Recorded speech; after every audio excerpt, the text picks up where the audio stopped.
Iya, takutnya kayak eh sebelum Artem kan setahu gue ada Golden apa tuh, Golden Bear ya atau apa Beda. itu, terus tiba-tiba ada Artem. Jadi kalau Golden Bear, kalau Black Boston itu kayak production team kan gitu kan. Kalau Artem tuh lu bikinnya kayak gimana sih konsepnya? Artem itu ya konsepnya kreatif kolektif. Itu terdiri dari semua insan kreatif anak PI, termasuk Artem Production. Tuh, Oh, jadi bukan film doang. bukan. Bahkan kalau misalkan ada production house yang lain tapi mau gabung ke Artem bisa. Jadi sebenarnya Artem itu ya kreatif kolektif. Jadi bukan film doang. Walah. Jadi lu ada musik gitu-gitu lu masukin ke Artem juga. Musik mural lu tuh. Masuk. Itu udah ada ininya, udah ada. Jadi kayak gue sama Fikri biar gampang, maksud gue nggak usah upload banyak orang, ya udah gue untuk setiap cabang dibaginya kan cabang yang ada di TC ya, bisa berarti itu kan yang diwadahin juga. Mungkin nanti kalau ada yang di luar bisa nambah gitu, lihat minatnya. Cuman di cabang-cabang yang ada di TC kita tunjuk kayak orang yang wakilin gitu, maksudnya jadi kayak berarti kayak tim captain, ngerti nggak lo? Uh, Buat cabang tersebut, bukan buat pembekalannya ya, tapi buat cabang tersebut. Jadi dia akan nge-coordinate, misalkan gue kaptennya mural gitu, udah gue yang akan koordinir kalau kegiatan apa soal mural gitu. Jadi bagi-bagi gitu. Nah kemarin di Artem ada yang apa sih, jam track ya kan.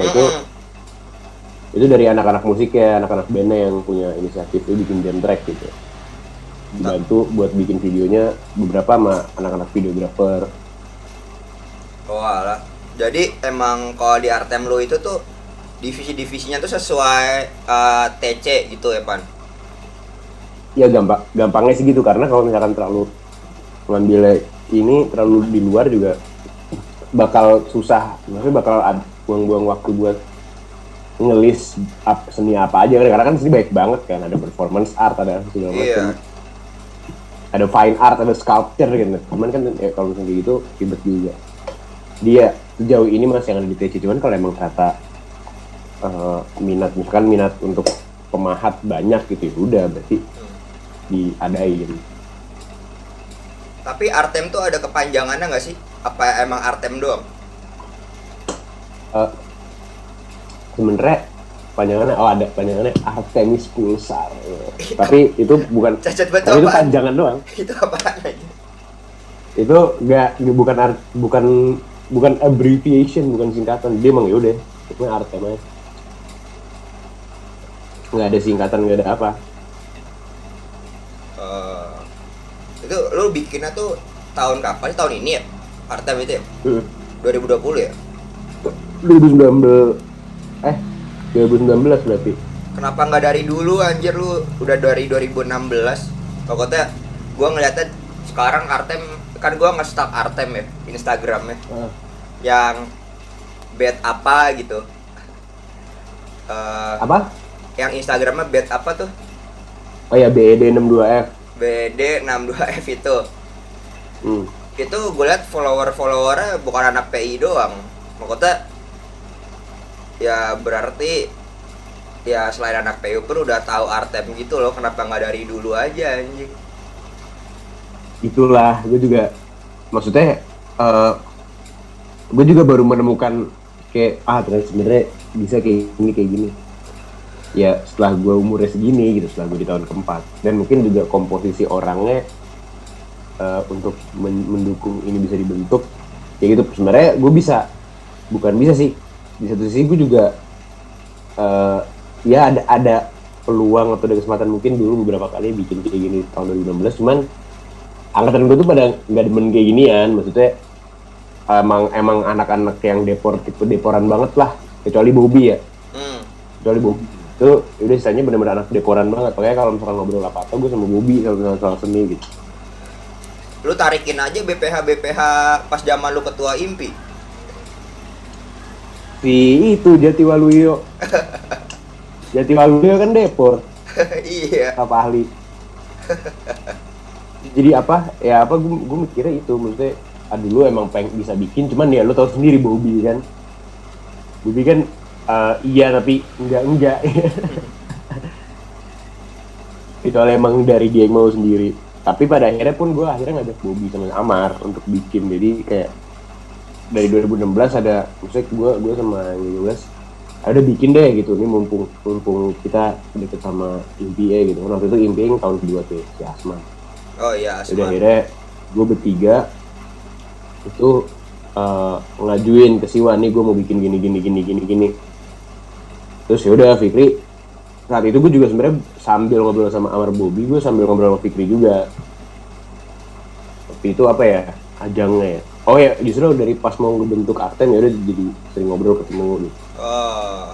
Jadi terus ada si Abim, jadi akhirnya ya udah 17 yang Siwa sama beberapa orangnya lebih minta tolong sama angkatan 16 gue Amar Bobby bikin akhirnya. Beberapa kali ngumpul awalnya. Baru tahu gue, kirain gue lu sama Fikri doang yang bikin. Enggak. Tapi yang ini terus, ini tuh sama kayak ini enggak sih? Lu kan sempat bikin apa tuh warga lokal ya? Itu tuh di bawah Artem juga atau kayak gimana? Oh bukan, beda. Beda ya itu ya? Warga lokal bukan anak PI. Oh, warga lokal tuh bukan anak PI doang ya? Bukan anak PI. Itu luar UI malah, Pak. Oh. Kan temennya Sule itu anak-anak Jaksel lah itu. Tapi Artem gak mau itu teman-temannya si Kuldesak gitu. Oh, Artem gak mau bikin ini kayak warga lokal gitu. Pokoknya kan orang udah tahu nama-nama lu nih, menurut gua kalau bikin kayak gitu peluangnya ada juga. Itu sabi sih sebenarnya, gue gak kepikiran. Makanya nih si Fikri kagak join lagi, gembrot nih. Gue juga sebenarnya berpikir kayak gitu, maksudnya ada acara tahunan yang emang kita nge-treat saya nge-treat anggota Artem dan orang-orang yang berkarya seni itu dengan apresiasi. Salah satunya ya selain ada kayak malam keakraban itu bukan malam keakraban apa ya, maksudnya gue mikirnya tuh kayak malam apresiasi lah, wording night. Malam apresiasi wording night gitu, tapi bentuknya gue belum tahu pasti. Cuman kayak gitu sekaligus ada ya yang tampil. Tapi kalau lu tuh sebenarnya lebih ke in generalnya Artem sama Fikri atau lu lebih ke filmnya doang? Kalau gue bagi-bagi. Kalau gue tuh gue megang yang visualnya, kalau Fikri megang yang audionya. Jadi kalau masalah di Artem ini gue ini sih, maksudnya gue fotografi, lukis, mural gue coba kontrol. Cuman ada, maksudnya gue sama Fikri pun kan terbatas di bagian musik ya, gue nggak ngerti itu. Tetap ya ada gue setelah ada kesadaran itu kayak sebenarnya kita ada keterbatasan gitu. Jadi kita tunjuk aja tim captain buat tiap cabang, ada akhirnya kalau koordinasi apa ke mereka. Keren juga. Tapi keresahan lu yang lu bilang nggak ada yang lanjutin masih bertahan tuh sampai sekarang? Lebih ke apa ya? Masih sih, karena ini apa ya? Gue nggak ya, gue nggak tahu, mungkin ini karena emang gue tahun keempat, gue udah tua atau segala macam. Cuman kayak semangat untuk berkreasinya tinggi, tapi nggak gimana ya? Jago tapi nggak bisa yang ngarahin, ngerti nggak sih lu? Pada kayak gitu orang-orang yang gue kenal gitu. Tapi lu emang bisa ngarahin. Tapi lu emang pengennya Artem itu lanjut terus kan? Apa emang abis lu cabut emang nggak ada Artem lagi lu pengen ya? Enggak lanjut, gue pengennya lanjut terus karena ya udah, itu makanya gue tunjuk si captain tim itu ya biar mereka ntar ya sekarang latihan lalu nge-organize masalah kesenian gimana sih. lu rapihin sistemnya, karena ini kan sebenarnya masih belum rapi banget, cuma ada bentuknya doang, tapi nggak pasti gitu bentuknya. Nah itu mungkin nanti bisa lebih rapihin, tapi tetap jangan hilangin abstraksi masalah keseniannya.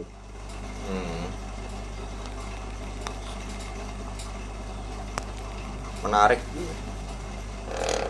Terus film PI udah selesai belum? Apa Yang buat TC? Iya.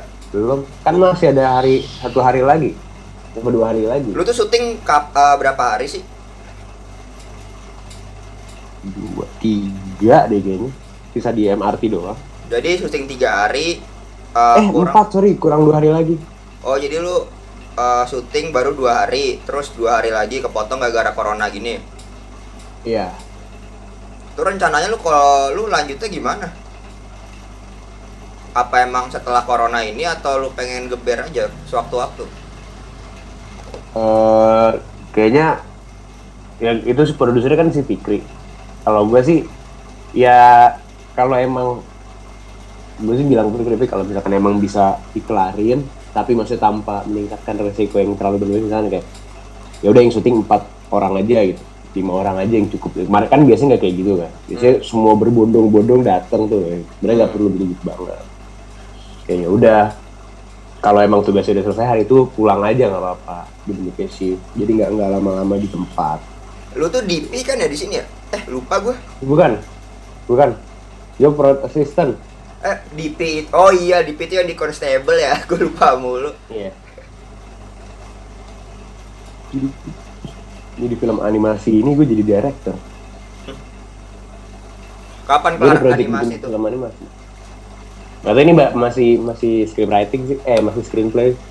Masih screenplay. Belum. Gue di biasa nunjuk orangnya, gue ajarin. Dia bacain. Tapi kalau main dia ada nambah ilmunya. Tapi gue penasaran film lu yang buat TC dapat. Iya kan, gimana nih potong, gue juga penasaran tuh sebenarnya. Jadi gimana? Masalah itu bener-bener crazy play pak, maksudnya editingnya yang pakai freeze frame, yang pakai mask, terus kayak wah gila banget. Transisinya yang udah yang ngide banget lah ya. Lu udah Hollywood sentris banget lah anjay. Ya maksud gue itu ngide itu kayak ya udah sekalian aja lah, lu daripada bikin film sekali terus forgettable, mending bikin sekali yang orang yang bisa lupa gitu. Tapi kayak film The Room.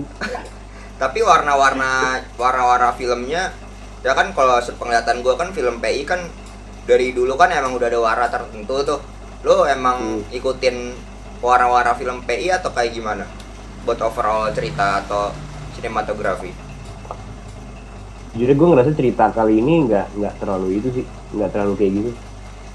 Tapi sinematografi iya, jadi kayak pengambilan gambarnya kayak gue bener-bener yang oh ya udah kita bener-bener yang kalau gue tangkap dari maksud lu warna PI di bagian sinematografi pengambilan gambar ya, gue nangkepnya yang emang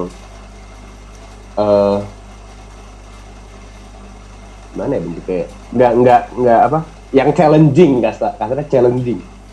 Maksudnya buat itu nggak yang langsung oh kayak gini, terus tapi harus mikir lagi gitu, tapi kayak gitu yang gue tangkap. Gue juga mengusahakan kayak gitu, tapi kan balik lagi harus tetap bisa menceritakan cerita kan, jangan sampai sinematografi malah jadi pengganggu cerita. Tapi kalau dari tim penyutnya sendiri, lu kan penyutnya 19 semua atau ada 18 sih Pan? Ada 8 penyut itu biasanya gue kemarin kepalanya 18. Terus Asdira 19. Si Astra ya? Atau siapa sih? Astra 18, iya itu dia. Oh iya. Tapi emang dia, lu ngeliat dia kayak gimana Pan? Sabi ya? Pokoknya dalam artian emang ya film udah ngerti scale di film atau kayak gimana? Ngerti sih, cuman maksudnya nggak gimana ya, dia nggak communicable kita berdua gitu. Jadi emang dia lebih ke arah pendiam. Ya stylenya gitu kali, style directingnya. Iya, style directing kayak gitu. Iya kan beda-beda. Habis dari idenya aja tuh yang gue dikasih tahu sama Fikri, gue tertarik anjir. Apaan yang mana? Yang baru. Yang film TC. Iya, terus TC-nya bubar. Kemarin lu ngisinya apa, Bor? Apa? TC. Apaan? Kan Oh, ada survei. oh gue gak ngisi. Gue gak tahu, gue baru tahu dari lu nih. Emang ada ya? Ada. Kalau lu ngisinya gimana? Gue bilang ya udah yang bisa lanjut, yang enggak. Tapi lu kalau dari lu pribadi mendingan maksudnya Sebenarnya menurut gue lanjut gimana? lo bisa lanjut pak, bisa banget. Cuman jangan olahraga yang pertama olahraga yang ngumpulin orang banyak ya lu batasin gitu. Atau lu coba kayak ini WWE kan lu. Iya. Ya, itu WWE itu sekarang di YouTube jadi aneh banget aja. Ada yang nonton, di arenanya kosong. Cuman maksud gue tetap itu bisa bekerja gitu, jadi bisa work. Tapi kalau misalkan film TC lanjut nih, tapi kan emang ada teman-teman dev kita yang masih belum syuting kan, itu menurut lu kayak gimana? Kalau gue ini juga sebenarnya kan kayak bingung juga. Kalau gue kan ya Hiji sebagai sutradara juga ngeberhentiin syuting kan gara-gara corona yang waktu itu. Makanya ketika TC diadain lagi, kalau gue pribadi gue agak bingung syutingnya kayak gimana. Misalkan apakah emang misalkan masuk nih, habis itu apakah langsung screening atau kayak gimana? Pokoknya kan syuting kan nggak bisa seminggu pak ya. Bisa sih tapi pasti jengjet nih. Iya sih, ya makanya maksud gue juga bakal di apa ya?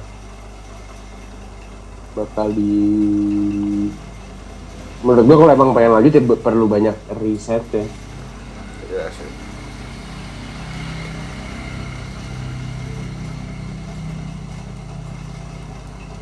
Jadi ya kayak gitu. Cuman kalau gue ya kan ada beberapa yang emang menurut gue bisa dari rumah, kayak lukis bisa dari rumah sebenarnya menurut gue. Iya sih. Gak tau gue. Walaupun cuma nih. Gue dari tahun ke tahun cuma nungguin kalau nggak film Uy Arthur, kalau nggak film TC gitu doang sih. Kayak seru gitu loh ngeliat teman-teman yang kita kenal bikin film gitu. Pada absurd kan idenya, gue suka aja anjir ngeliatnya. Baru ngerasain susah bikin film. Jadi gak kayak di bayangan ya kan, di bayangan kayak gimana. Oh, gara-gara lo bilang susah bikin film, ini kemarin gue nanya sama Nanang juga. Gue pengen nanya sama lu kan.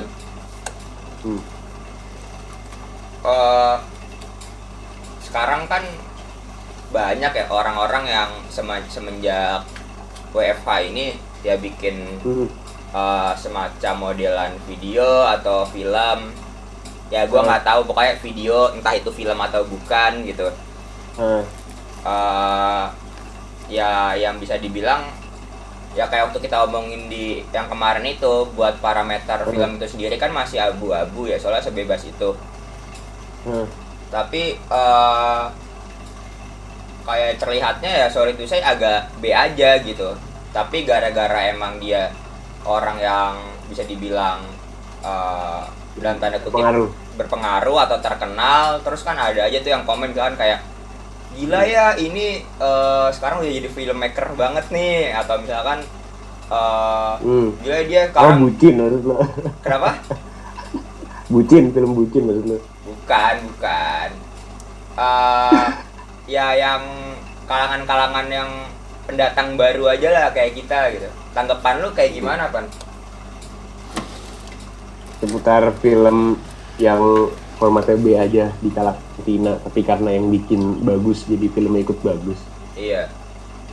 Maksudnya kan kalau misalkan yang udah layar lebar kan menurut gua mau biasa-biasa aja kan menurut gue tetap dalam ya bagi gue itu luar biasa gitu loh. Maksudnya lu ngumpulin dananya, nulis skrip 100 halaman.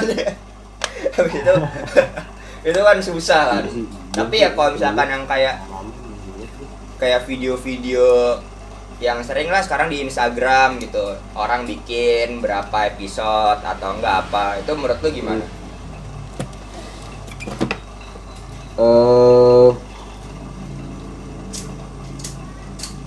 Maksudnya kalau sebagai audience atau sebagai filmmaker nge-trip ini, karena ya kalau sebagai audience lebih ke arah gimana ya? Gue sih kalau misalkan konten yang gak niat-niat banget mending gak usah lah, karena banyak juga video yang belum gue tonton, ngerti gak sih? Atau film yang belum gue tonton. Jadi maksud gue kalau emang bener lo mau bikin format yang quarantine, maksudnya atau yang remote shooting, ya bener-bener yang harus ini banget, yang menarik banget. Karena sebenarnya ya banyak orang yang belum nonton gitu. Dan kuarantin ini menjadi peluang buat mereka nonton. Nah, cuman dari segi filmmaker kayak kalau apalagi kalau di Indonesia kayaknya ini hal yang baru banget ya. Makanya film-film Indonesia animasi jarang, jadi shooting on the spot. Ya ini deh kayak maksud gua tuh kayak dianalogikan kayak kisahnya Scorsese baru-baru ini gitu kan, yang kayak katanya kalau Marvel nih bukan sinema gitu kan, itu kan dia kan berarti udah ya kalau menurut gua sih Scorsese udah ada parameternya sendiri mengenai sinema itu seperti apa yang dia ini kan, makanya kayak nah itu kalau misalkan kita analogikan itu ke kehidupan kita gitu kan, nah itu kayak gimana gitu, nangkep gak? Kagak. Sebelum nggak nangkep gimana sih jadi maksudnya? Jadi misalkan kayak ya bukan berarti kita udah amang-amangan banget ya, maksudnya kan kayak seenggaknya kan ya sedikit atau banyak ya kita menekuni film-filman lah dari dulu kayak gitu. Sedangkan ada aja nih orang yang misalkan gua udah ada budget gitu kan, terus kayak ya gua udah ada kamera gara-gara mungkin gua tajir gitu kan, terus akhirnya gua nge-shot aja nih kayak gitu. Kan kalau kita kan udah pernah mengalamin lah yang namanya syuting kurang budget sama kurang budget banget, kita kan udah ngalamin tuh dua-duanya, nggak pernah kurang gitu. Jadi sebenarnya kita di sini di posisi Scorsese gitu kan, anggapannya gitu kan. Anggapannya bener gitu ya? Bener dong. Iya dong. Nah terus ya sebenarnya balik lagi, gue juga di satu sisi gue kayak aduh lu kalau mau bikin yang niat apa sama tetap sama, cuman di satu sisi ya emang mungkin ini cara dia ngerintis kali, dan kita juga dulu pas ngerintis pasti ada ceritaannya itu gitu. Jadi maksud gue sih ya akan tetap memberi kritik, maksudnya kayak cuman ya gue akan mengusahakan daripada cuman nyinyir doang, ya bener-bener kayak yaudah lu kalau mau bikin for gini atau misalkan kayak gini nih menurut gue gini, ngerti, jadi kritik yang membangun gitu. Kalau gue sih lebih ke arah situ, maksudnya ya mungkin cara mereka syuting akan menjadi hal baru yang nggak pernah dilihat kayak Marvel kan. Kayak mereka menggabungkan puluhan film tuh menjadi satu linear gitu kan. Itu kan nggak pernah ada tuh dengan director yang beda-beda, cerita yang beda-beda, tapi bisa nyambung semua. Tapi kemarin gue ngomong sama Nanang, siapa tahu Scorsese ngomong kayak gitu tiba-tiba dia ngeluarin film superhero, kaget. Iya sih. Tapi gue gini kalau Scorsese bikin film superhero bingung gitu ya. Cuman gitu mesti dia narik konsepnya mesti kayak Nolan. Iya. Kayak Dark Knight lah, trilogi. Dark Knight trilogi. Kan itu dia bikin film superhero, cuman nggak ada yang punya super power. Iya. Abis kan Ben aja yang mutan aja dibikin pinter banget, apa-apaan. Abis Batman kalah belajar lagi. Belajar silat lagi. Ya itu lupa deh. lupa ya. Aduh gak gini harusnya gitu. Bukan belajar silat, belajar manjat. Belajar manjat ya. Dia belajar manjat. Ya, pokoknya itu sih ya, kayak ya itu gue membagi keresahan aja sih, kayak kemarin gue bagi keresahan sama Nanang masalah kayak gitu. Maka kayak gue habis nonton ya, ada misalkan di YouTube kalau nggak di Instagram ya, mungkin exposure kan begitu penting ya di ya dunia industri kreatif inilah.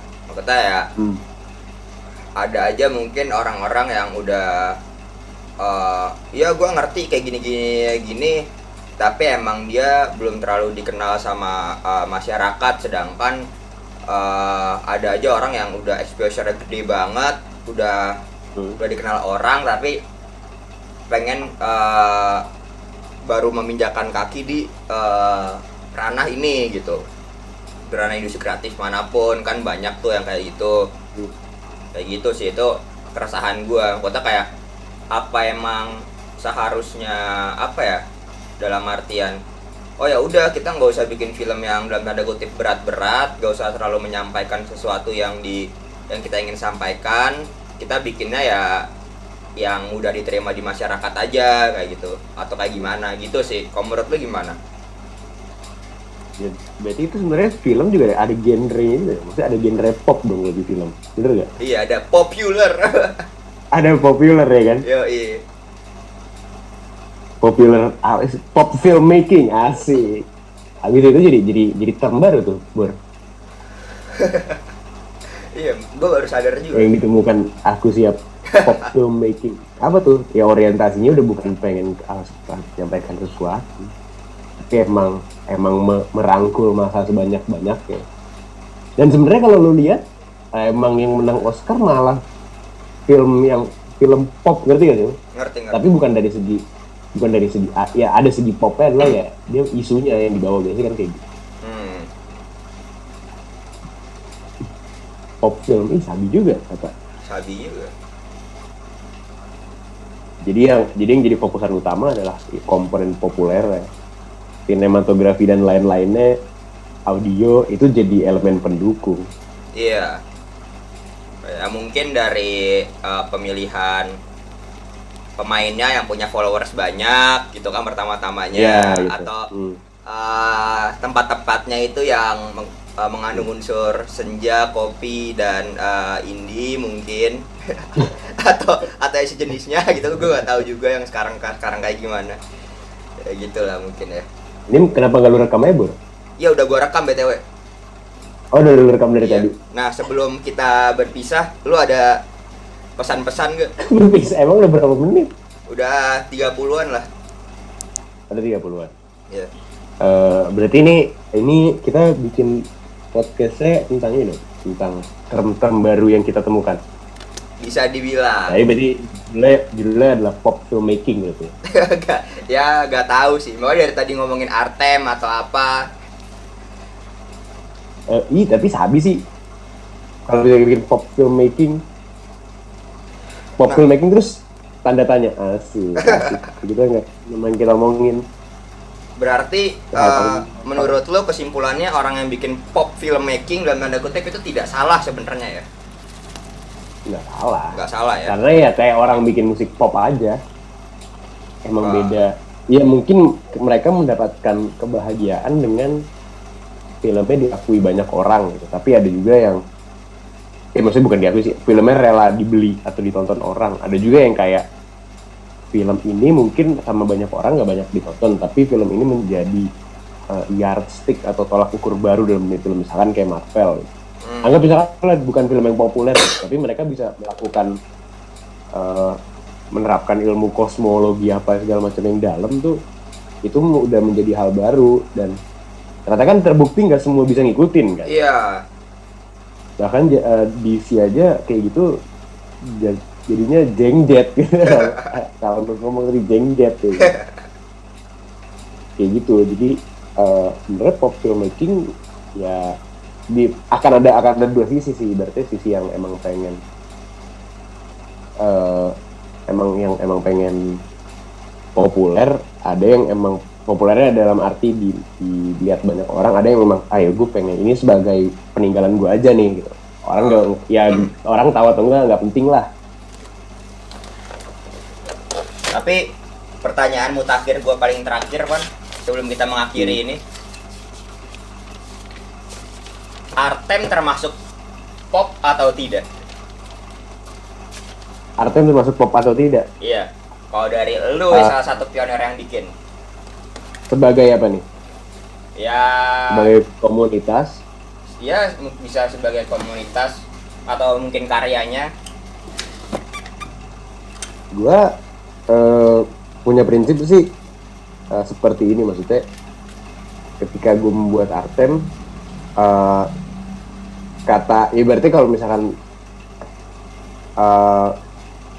emang kata pop itu pasti di semua musisi pasti, atau di semua seniman pasti pernah terlintas gitu, maksudnya karena itu kan jadi pertimbangan mereka untuk exposure gitu, berarti buat mereka cari nafkah apa segala macam. Cuman kata pop di sini gue definisiin lagi sebagai ya emang sebenarnya salah satu job desk para artis atau orang-orang kreatif, itu mereka mendefinisi peradaban mereka sendiri. Ini bukan peradaban yang mungkin kita lah virusnya ya, tapi maksudnya dari masa ke masa emang ya contohnya Leonardo da Vinci gitu, dia benar-benar sebagai seniman bukan cuma bikin lukisan tapi juga studi sainsnya untuk bikin suatu karya seni itu juga dalam. Kayak jurnalnya dia ada rancangan awal helikopter, terus ada rancangan awal teleskop itu.